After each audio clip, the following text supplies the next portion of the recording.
Hi! This is a Mira Anime Recap, at ang recap natin ngayon ay ang Remonster. Please subscribe and hit the bell icon para lagi kang updated sa mga videos natin. Nagsimula ang kwento ng ang isang babae ay patuloy na sinasaksak ang isang lalaki kahit ito ay patay na. Sinasaksak niya ito na parang baliw at nagpapakasaya habang binabawian niya ito ng buhay. Umaagos ang dugo nito na parang ilog ngunit hindi siya tumitigil kahit isang segundo at malinaw na ang babaeng ito ay napupuot sa ating bida na si Kanata. At wala na rin itong halaga sa ating bida, ang tumatakbo lang sa kanyang isipan ay ang kasiguraduhang mamamatay siya, napapikit siya sa pag-iisip dito at nang muling bumukas ang mga mata niya saka siya tumingin sa matandang berdeng lalaki na sa tingin niya ay nakakadiri, binigyan siya ng matanda ng pangalang Gobro at pinakain siya nito ng worm at wala na siyang nagawa sapagkat hindi siya makapagsalita o makagalaw ng maayos. Sa muli niyang paggising ay napapaligiran siya ng mga berdeng pangit at napagtanto niyang isa rin pala siya sa mga ito at ibig sabihin na patay na siya sa kanyang nakaraang buhay at nagkaroon ng pangalawang buhay bilang isang kasuklam-suklam na nilalang. Sinubukan niyang bumangon ngunit paano makalakad ang isang bagong silang na sanggol, sa pagmamasid sa kanyang sarili ay nagsimula na siyang umiyak dahil ito lamang ang kanyang magagawa, at magaling siya sa bagay na ito. Sa ikatlong araw ay husto na ang kanyang laki upang maglakad, pinuri niya ang goblin sa kakayahang lumaki ng mabilis pati ang puso niya ay tumatalon sa tuwa nang marinig ang boses niya, pagkatapos noon ay ginalaw niya ang kanyang katawan para ipakita ang kanyang kakayahan sa pakikipaglaban. Napagpasyahan niyang sulitin at enjoyin ang kanyang buhay, isa siyang maswerteng pinagkalooban ng pangalawang buhay at ayaw niyang sayangin. Sa kanyang ika-4 na araw, muling dumating ang matanda dala ang kanilang pagkain kasama ang masamang balita, kung saan kailangan nilang manghuli ng sarili nilang pagkain at ito na ang huli niyang ibibigay, nagsimula silang kumain ng mga uod na parang hindi pa sila nakakain mula noong sila ay ipinanganak. Lumabas si Gobro sa kuweba, tumitingin siya sa araw na kapareho sa dati niyang buhay ngunit ang mga halaman at hayop sa paligid ng lugar na ito ay lubos na kabaligtaran. Sinundan siya ni Gobkichi at tingin ni Gobro na kagaya niya ito na mas malakas kesa sa iba kaya naisipan niya itong gawing partner para mangaso. Inuli nila ang kagubatan at inobserbahan ang kuneho na may sungay, nagsimulang habulin ni Gobkichi ang kunhong tumatakbo at naghihintay ng pagkakataon si Gobro sa puno upang lumundag at hatawin ang kuneho gamit ang isang patpat, at ito ang una nilang huli. Gustong ubusin ito ni Gobkichi sa lalong madaling panahon ngunit tutol si Gobro dito. Pinaghahataw niya ito sa muka ng patpat ng maraming beses, paano niya makakalimutang ibahagi ang pagkain, actually tinuruan niya ito ng unang aral sa pamumuhay, pininggas ni Gobro ang sungay ng kuneho at gagawin niya ito bilang isang sandata bukod pa rito ay naglalaway na takam na si Gobkichi kaya't hindi na ito matiis ni Gobro at hinayaang kumain, walang awang kumagat at nagpapasalamat siya kay Gobro dahil nagkaroon sila ng malinamnam na kuneho. Sa ika-5 araw ay parehong strategy sa pangangaso ang ginamit nila at sa pagkakataong ito ay napatay ni Gobro ang rabbit sa pamamagitan ng pagtagos sa sungay, sa loob ng ilang segundo ay sa tingin na ay nakuha na niya ang pinakamaalamat na sungay dahil maaari itong gamitin bilang sandata. Ngayon ay mayroon na siyang 2 sungay na magagamit niya bilang armas, hindi siya pinapansin ni Gobkichi at binubusog ang kanyang tiyan sa pagkain ng maladiwata pares overload na kuneho. Nang matikman niya ang kuneho ay nararamdaman niya na nakuha niya ang ability to escape, pero paano ito nangyari? Nangyari lamang ito sapagkat nasa kanya pa rin ang dati niyang kakayahan nung nakaraan niyang buhay na absorption, sa pamamagitan nito ay maa-absorb niya ang kapangyarihan ng hayop dito sa mundo. Lahat ng kakayahan niya ay magre-reset, ngayon kailangan niyang hintayin na tumalon ang biktima sa kanya sa halip ay habulin niya ang kuneho at tumagos ang sungay sa katawan nito at namatay, natigilan si Gobkichi sa kahanga-hangang kakayahan ni Gobro, inalok siya nito ng sungay na gagamitin bilang sandata at natutuwa siya sa pag-iisip na maraming hindi pa natutuklasang mga hayop na may abilities, sa pag-iisip tungkol dito sumilay ang ngiti sa kanyang mukha. Sa ika-6 na araw niya kasama ang kanyang mga kaibigan. Napasigaw si Gobmi nang malaman na nakahuli sila Gobkichi ng horn rabbit. Na-inspired at pinupuri niya sila Gobro habang nagmamalorosas ang pisngi nito ngunit nahalina siya rito at nai-imagine ang katakam-takam na kuneho. Gusto ring makarinig ni Gobkichi ng papuri ngunit bigo ang sidekick. Galak itong inanyayahan ni Gobro na sumama sa kanila sa sunod na umaga, sa kasamaang palad ay umulan ng ikapitong araw, hindi niya magawang tuparin ang kanyang pangako kailangan itong ipagpaliban ngunit hindi niya maaaring sayangin ang araw na ito, kaya kumilos siya upang tuklasin ang materyal, sa pamamagitan ng paghahanap ng mga ito maaari siyang lumikha ng isang nakamamatay na sandata, sa pagsusuri niya sa yungib nahanap niya ang materyal. Hindi lang ito ang nahanap na niya kundi ang nakahubad na babae. Wala siyang ideya kung ano ang ginagawa ng mga babaeng ito ngunit wala siyang oras para isipin ang mga ito kaya ibinaling niya ang atensyon sa paggawa ng isang lethal weapon bago pa man siya makapag-isip. Isang matandang lalaki ang lumapit sa kanya, na-inspired daw ito sa kanyang kapangyarihan at alam niyang mabilis siyang mag-level up at mag-evolve ngunit hindi niya maunawaan ang pag-uusap hanggang sa kumatok siya sa kanyang ulo sa kanya lang napagtanto na ang kanyang level ay 86. Para mag-evolve kailangan niyang tumaas ng 100, kapag umabot siya sa 100 maaari siyang mag-evolve sa isang hobgoblin pero isa lang ang pwedeng maging hobgoblin at pwede rin siyang pumunta kay Gabo. Ibinunyag ng matandang ito na pupunta dito ang hobgoblin sa susunod na araw at iniisip kung anong huli ang dadalhin nito. Sumama si Gobmi sa kanila at pinukol ang nilalang gamit ang kanyang sandata at hinabol ni Gobro ang isa pang gumagapang na nilalang at si Gobkichi naman ay nasa unahan at hinato ang nilalang gamit ang armas niyang kahoy, meron silang mahusay na koponan. Pagkatapos noon ay kumain na sila at nagpasalamat si Gobmi kay Gobro dahil sa masarap na karne, na-absorb rin ni Gobro ang ability na Venom at Evil Eye para patumbahin ang kanyang kalaban masaya siya sa mga ability na nakuha niya, gustong kainin ni Gobkichi ang ulo ng ahas ngunit pinigilan siya ni Gobro sapagkat maaari siyang mamatay dito, napagpasyahan din ni Gobro na mabuhay sa mundong ito kahit gaano kahirap ang buhay dito.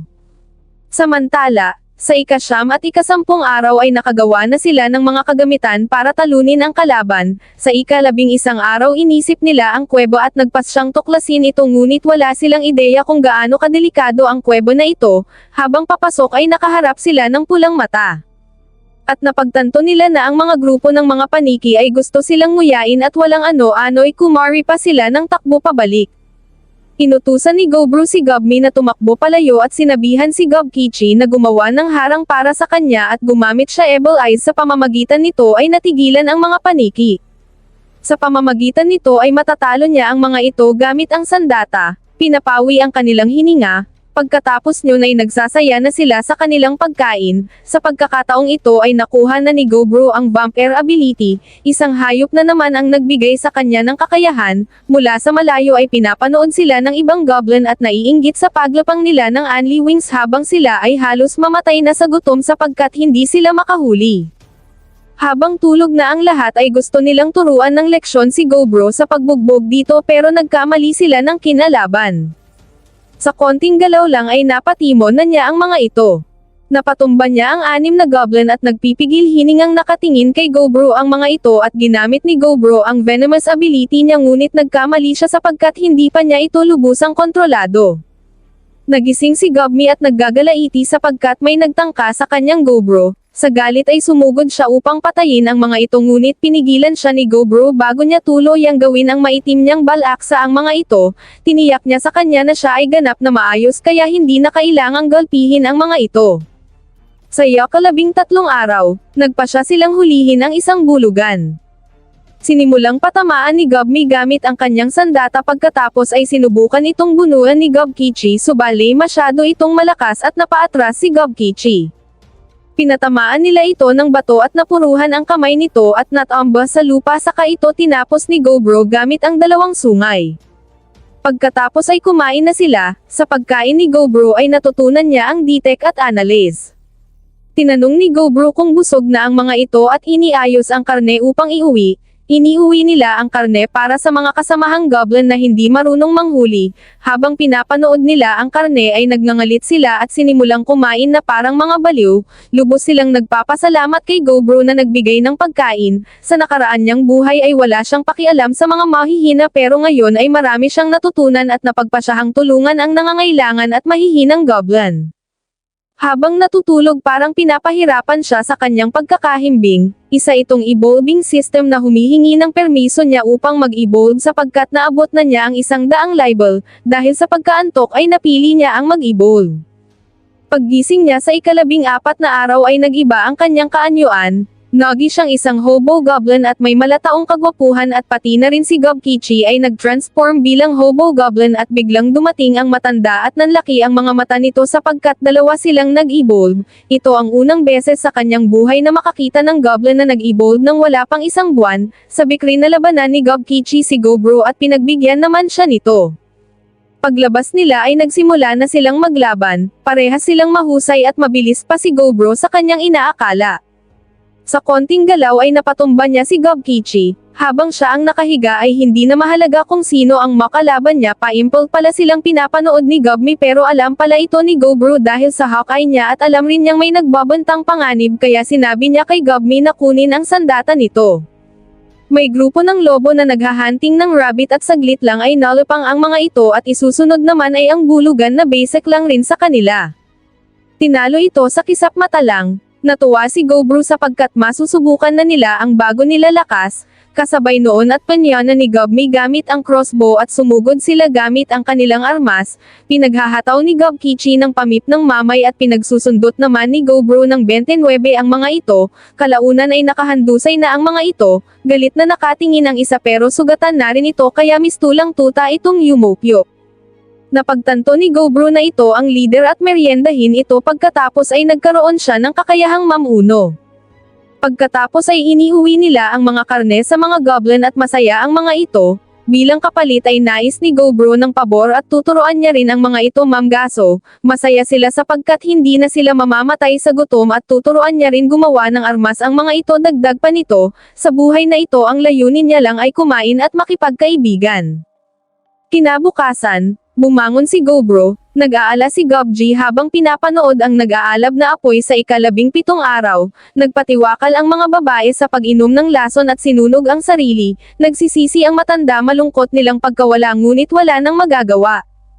Sa ika-26 na araw, sinasanay ni Gobro ang mga goblin na kaedad niya araw-araw upang pagbutihin ang kanilang kakayahan at tibay kasabay noon ay kinain din niya ang maraming mahahalagang kalaban na kapansin-pansing na dagdagan ang kanyang tibay at lakas ngunit nahihirapan si Gob na maabot ang finish post dahil pagod na siya sa nakakapagod na pag-eehersisyo nang biglang may nakita silang papalapit sa kanila. Inihanda ni Gobro ang espada upang labanan ang hindi imbitadong bisita pero pinigilan siya ni Tata Lino sapagkat hindi kalaban ang mga ito bagkus ay ang mga magulang na goblin. Habang papalapit sila sa kanila ay natulala si Gobro nang makitang may kasamang mga taong bihag, ang isang matipunong goblin hopkan na tuwang-tuwa dinala ang magagandang babae upang pagpistahan. Nakatingin si Gobro nakatali ng lupad na inosenteng malusog na babae at nakaramdam ng awa sa mga ito. Alam niyang kapag nilahian ng goblin ang tao ay mataas ang tsansang tao ang magiging supling nito sapagkat kalimitang nananaig ang dugo nila. Nilapitan ni Gobro si Hopkan at pinakiusapan na kunin niya ang mga ito na ikinagalit naman ni Hopkan at hinablot siya nito sa kuhelyo at dahil sa kabaliwang tanong sa murang edad, mabilis na lumapi si Tata Lino upang umawat ngunit nagulat siya dahil ang mga sinanay ni Gobro ay bumunot ng espada at nakahanda na. Nang biglang may mga babaeng nagmungkahi na maglaban sina Gobro at Hopkan. Silang dalawa ang pinakamalakas ngunit ang labanan na walang armas ang magdedesisyon kung sino ang mananaig at kung sino man ang manalo ay siya na ang mamumuno. Tiwala si Hopkan sa kanyang katawan at lakas kaya agad niyang tinanggap ang hamon. Nagsimula ang laban at natapos agad sa loob lang ng ilang sandali dahil iginapos ni Gobro si Hopkan ng sapot na nagmumula sa mga daliri nito. Hindi ito isang weapon kundi isang tool na natutunan niya mula sa Spader Demon na talaga namang kapakipakinabang. Ngayon nais niyang umalis si Hopkan at ayon sa kasunduan ay siya na ang mamumuno. Tumayo siya sa harap ng mga goblins at tinanong kung tinatanggap siya bilang bagong pinuno at sumang-ayon naman ang lahat ng walang reklamo. Nakalugmok si Hopkan sa lupa at miserableng nakagapos sa sapot pagkatapos ay pumunta si Gobro sa mga bihag at ipinangakong paprotektahan at pananatilihin ang kaligtasan ng mga ito habang nandito sila at ibabalik sa kanilang nayon sa lalong madaling panahon. Nagulat ang mga babae sa mahabaging pag-uugali ng goblin at nagtanong ang isa kung ano ang nais nitong kapalit para sa kanilang kalayaan at pagligtas sa buhay. Ipinabatid ni Gobro na wala siyang nais na kapalit kundi ang makakuha ng kaalaman ng tao. Nalaman ni Gobro ang detalye na lumabas ang mga ito upang manangaso ngunit nakaengkwentro sila ng goblin. Banihag ang mga babae at pinatay naman ang mga kalalakihan. Umiiyak na nagkwento ang babae, tumayo at iniwan silang mag-isa upang magluksa sa pagkawala. Kinabukasan ay ika-28 araw na, nagulat si Gabo nang makita ang mga batang babae na maayos na, iginawa niya ang mga ito ng pagkain mula sa mga sangkap na nakuha nila ngunit batid niya na higit na mas masarap ang pagkain ng tao kesa sa pagkain ng goblin, pinanariwa nito ang kanyang pag-iisip na maganda sa malusog na utak marami siyang natutunan sa mga ito kumpara sa goblin na lumalaki at natututo ng kakayahan habang ang goblin ay nag-e-evolve lamang sa mas mataas na antas ng goblin. Ang isa sa mga babae ay panday, ang kambal ay mahusay magluto at ang nakasalamin naman ay kemes habang ang pulang buhok ay naman ay tila isang Peter ngunit wala pa itong kayang patunayan sa kabilang banda. Ang mga goblin ay nagsasagawa ng mga mahirap na pagsasanay at bumagsak dahil sa pagod, tinipon sila ni Gobro para pag-usapan ang mga susunod na araw, taliwas sa nakasanayan nilang buhay, hindi sila mangangaso sa loob ng ilang araw, nais niyang mag-focus ang mga ito sa pagsasanay at pag-aaral, hindi ito gusto ni Hopkins ngunit sumunod pa rin siya. Sa ika-31 araw nasa loob sila ng kuweba at para maalis ang kanilang pagkabagot ay nagtagisan sina Gobro at Gobkichi upang mas maasa ang kanilang pakikipaglaban at may matinding nangyari ng gabing iyon na inaasahan na rin ni Gobro na mangyayari mula sa mga goblin. Nagtungo sila sa mga natutulog na binibini at nais ng halayin nang biglang dumating si Gobro at pinagdalawa ang goblin at ginapos niya ang mga ito gamit ang sapot mula sa kanyang daliri. Sa pagkakataong ito, galit na galit siya bagamat binalaan na niya ang mga ito ay ginawa pa rin, si Hopkins ang pasimuno nito, humingi siya ng pasensya sa pulang buhok pero umiyak ito at niyakap siya at lumapit ang iba pang goblin upang alamin ang nangyari, inutusan niyang ilabas ang mga suwail upang parusahan sa harap ng lahat upang magsilbing aral, ibinitin niya ito ng patiwarik, kinabukasan nakita niyang patay na si Hopkins. Noong ika-32 ng araw ay nakaharap sila sa isang makaliskis na puting kabayo na tumatakbo patungo sa kanila, inatake ito ni Gobkichi at Gobro, winasak ang kaliskis at pinatay ito, sa sandaling kinain ni Gobro ang karne nito ay pinuno siya ng napakalaking lakas at nagkaroon ng maraming skills kabilang na ang mabilis na paggaling, mabilis na kasanayan at isa sa skill ay triplet thrust kung saan tumatama ng 3 beses sa target ang isang tiranya kaya naman ang Dairon Horse ay malakas na kalaban. Namulat ang mata ni Gobro dahil may umuuga sa kanya, ito pala ay si pulang buhok, humiga ito sa tabi niya tahimik lang si Gobro dahil takot ito marahil sa nangyari noong nakaraang gabi pero nung sumunod na gabi ay dalawa na silang nakahiga sa bisig ni Gobro. Masaya si Gobro sa pagsasanay, nahahati ang pagsasanay at pinamumunuan ito ng kanyang mga kaibigan. Nung araw na yun hindi siya nanatili upang mamuno sa training. Pumunta siya sa kagubatan upang maghanap ng monster. Nakakita siya ng Fryhorn Horse at sinibat gamit ang first level magic at nasawi ito. Ngayon ay mas sanay na siya sa paggamit ng magic at casual na naglakad sa kagubatan. Makalipas ang sandali napansin niyang malayo na siya. Nakita siya ng dugo at marka sa lupa. Naalala niya ang tinuro ng matanda na huwag tumungo sa norte ng kagubatan sapagkat nandito ang mapanganib na uso. Saglit lang ay nakita niya ang nagngangalit na uso. Sapat na ang laki at ungol nito upang takutin ang mga duwag. Kahit sino maliban kay Gobro ay dapat nang kumari papalayo. Ngunit nais niya itong paslangin at talunin upang malasap ang malinamnam nitong laman. Ginamit niya ulit ang kanyang magic upang lumaban at binato niya ito patungo sa uso. Sa kabilang dako naman ay nag-aalala si Gobmi sapagkat matagal na siyang wala at dapat ay nakabalik na sa kuweba ngunit walang nakakita sa kanya at nananalig na ayos lang siya at makauwi na. Sa kabilang banda, nakaligtas ang uso sa mahika ni Gobro sa pagsangga ng braso nito pero tumalon si Gobro at inatake ang oso gamit ang espada nito ngunit matibay ang katawan ng oso at hindi man lang humiwa ang talam nito. Binalot ni Gobro ng sapot ang oso na mula sa kanyang kamay ngunit nakawala ang uso at bumuga ng apoy. Nasusunog na ang lugar habang si Gobro naman ay nagtatago sa likod ng puno. Nagulat si Gobro na nakakayanan ng oso ang 2,000 degrees. Ngayon ay handa na siyang harapin ito anuman ang mangyari. Lumabas siya sa puno at tumakbo patungo sa oso habang nakabalot ng yelo at inatake sa muka ang oso. Sa palagay niya ay nanalo na siya ng oras na yun ngunit itinalsik siya ng oso at nagsimulang magdugo ang kanyang katawan. Ang ginawa niyang pag-atake ay tagumpay na napigilan ang oso sa pagbuga ng apoy dahil nakabara ang espada sa lalamunan nito. Ungol na lang ang magagawa nito, kita niya sa oso na nasa kasukdulan na ang enerhiya nito pero nanghihina na rin ang kanyang katawan. Alam niyang isang atake lang ng oso may maaari siyang masawi. Hindi pabor sa kanya ang pangyayari kaya dapat niyang paghusayan pero ang pakikipaglaban at effort niya ang nagpapasarap sa kanyang pagkain kaya gagawin niya ang lahat para talunin ang nakakatakot na oso. Sa determinasyon niyang kainin ito, tumakbo siya patungo sa oso at inatake gamit ang sibat. Tumalon siya at itinusok ang sibat sa katawan nito, inatake niya muli ito gamit ang palakol at umatake rin ang oso. Nang sumunod na sandali naputol ang braso ni Gobro pero nanalo siya sa oso.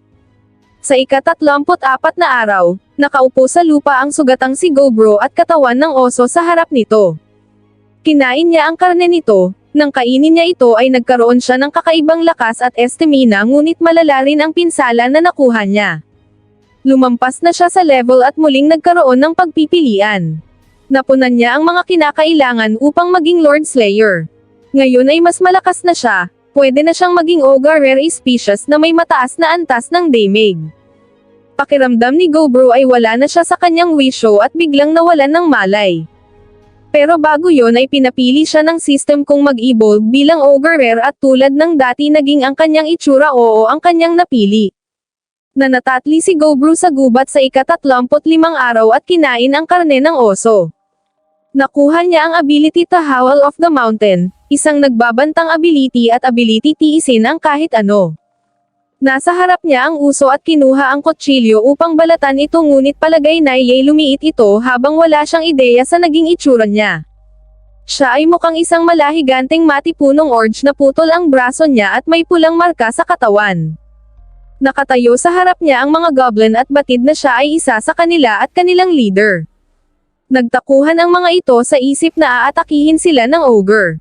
Nakatayo lang si Gobro sa reaksyon ng mga ito, lalong natakot ang mga goblin nang makitang ngumingiti ang ogre. Magsasalita na sana siya nakauwi na siya nang biglang inatake siya ng sipa ni Gobmi. Pero ang matipuno niyang katawan ay napaka-invincible. Napalupagi siya sa lupa at umungol sa sakit na worry sumipa sa bato. Samantala nasabi na ni Gobro na siya yon at nagalit sila sa pagkawala niya ng matagal. Excited na makita ng matanda ang kanyang bagong anyo at ebolusyon sa mas makapangyarihang uri. Hindi makapaniwala ang lahat, suspetsya nila'y tinalo ni Gobro nagpulang oso para makuha ang ganitong antas. Namangha ang matanda sapagkat walang sinumang nag-evolve ng ganito kabilis. Sa loob lang ng isang buwang isinilang siya at nag-evolve bilang ogre. Ang pagtalo sa Panginoon ng Norte ay hindi madali kahit kanino. Pinuri siya ng lahat at nagtanong sa nangyari. Pinagalitan siya ni Gobmi gaya ng nakaugalian nito. Masaya si Gobro na nakaligtas sa siya pag-atake at nakauwi. Ito na talaga ang kanyang tahanan. Kung nag-enjoy ka sa recap natin, maaari ka bang mag-like at mag-iwan iyong ng komento patungkol dito, huwag ring kalimutang mag-subscribe at pindutin at kampana para updated ka sa susunod na episode ng recap na ito. Paalam!